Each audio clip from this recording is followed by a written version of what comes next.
Pedro Ferriz de Con y su editorial. En Central FM.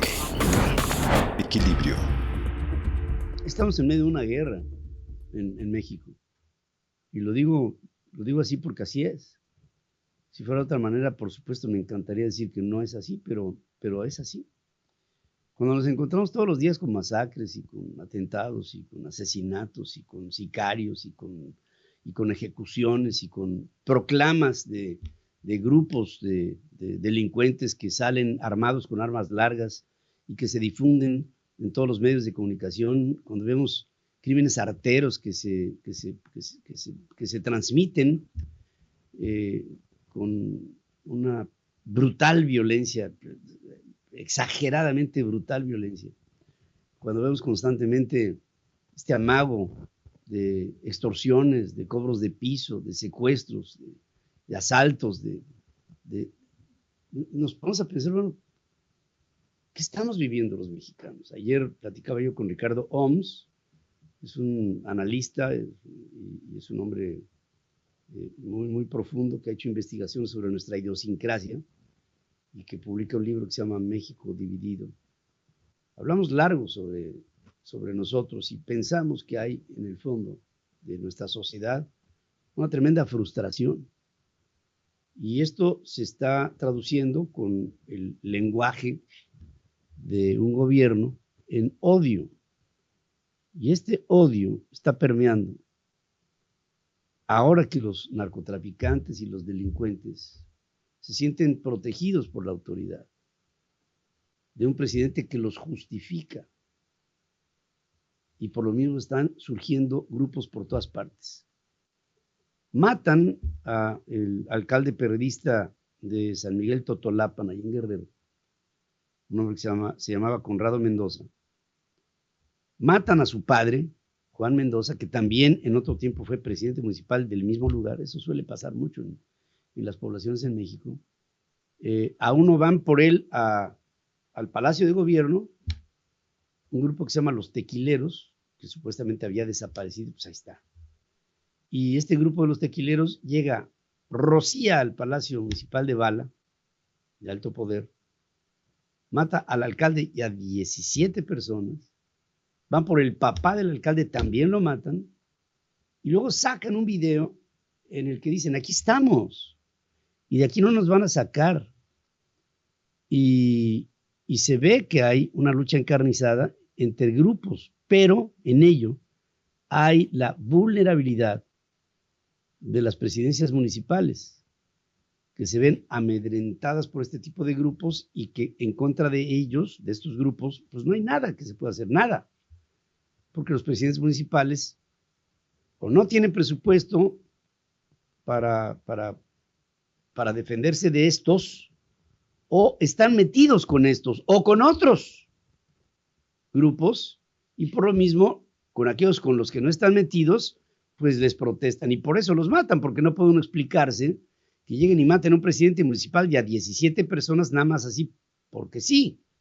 Los matan porque o estaban con otro grupo delincuencial, o porque no les pagaban, o porque no había relación, o por lo que tú quieras, pero esto es lo gravísimo, atentan contra la autoridad en México.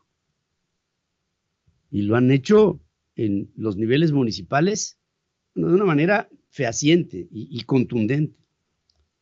Pero por otra parte, también vemos de manera muy triste y al mismo tiempo que nos llena de preguntas, cómo matan en Morelos a una diputada local de un partido, Morelos Progresa, Gabriela Marín.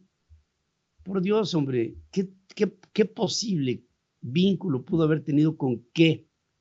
Con grupos delincuenciales. Una mujer de su casa que se dedicó a la vida política a nivel plurinominal por un partido local en Morelos para tratar de hacer un México mejor. Miembro del PRD, se baja a una farmacia para comprar algunas cosas y llegan dos sicarios y la matan a un lado de su coche. Estamos viendo a un país que vive el luto constante Pero en medio de la confusión, los mexicanos parecemos aturdidos porque no alcanzamos a entender que estamos en guerra. Es una guerra de clases, es una guerra social, es una guerra por dinero fácil, es una guerra por control, es una guerra por poder y también es una guerra por no poder. Y sí, puede ser que se haya marcado el principio de este enfrentamiento con Felipe Calderón, pero pues esto ya traía un genoma de grupos delincuenciales que se hicieron en México a la sombra del poder.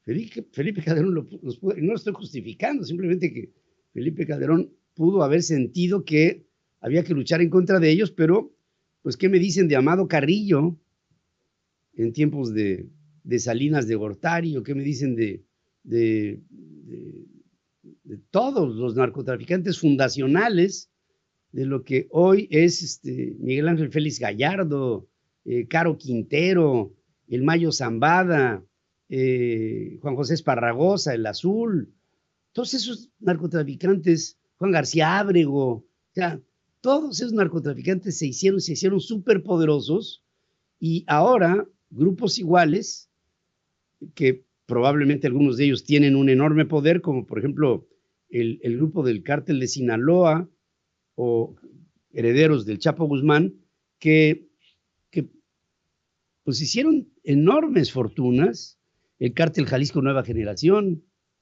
el cártel de los Zetas, que eran militares, y tantos cárteles que han consolidado un poder y son realmente y constituyen un poder de facto en nuestro país, un poder de facto. ¿Cómo luchar en contra de todo eso? ¿Cómo inhibirlos? ¿Cómo ponerlos en orden? Yo digo claramente que entiendo que en el mundo, no nada más en México, en el mundo, nunca desaparecerán las drogas, no van a desaparecer. Porque si hay un consumidor, hay un consumo, hay un productor y hay alguien que se encarga de distribuir todo esto. Está bien. Pero ¿cómo darle un cauce para que no causen este trauma en México que nos hace ver como un país en guerra? Hay más escenas violentas en México que en otros países que están en guerra. Y la sociedad mexicana pudriéndose en medio de todo este virus que nos ataca todos los días. No podemos vivir en luto. No podemos vivir así.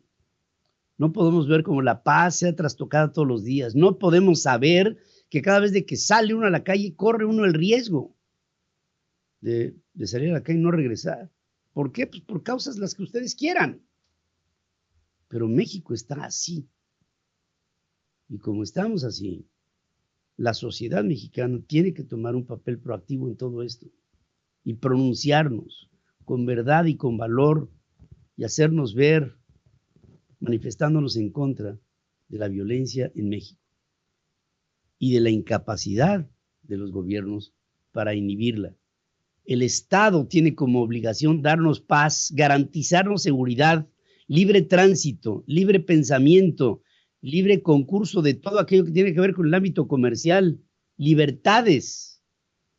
Y hoy estamos trabajando bajo protesta de grupos que quieren una parte del botín y quieren cobrar impuestos como el gobierno para dejar trabajar a la gente, para dejar hacer a los políticos.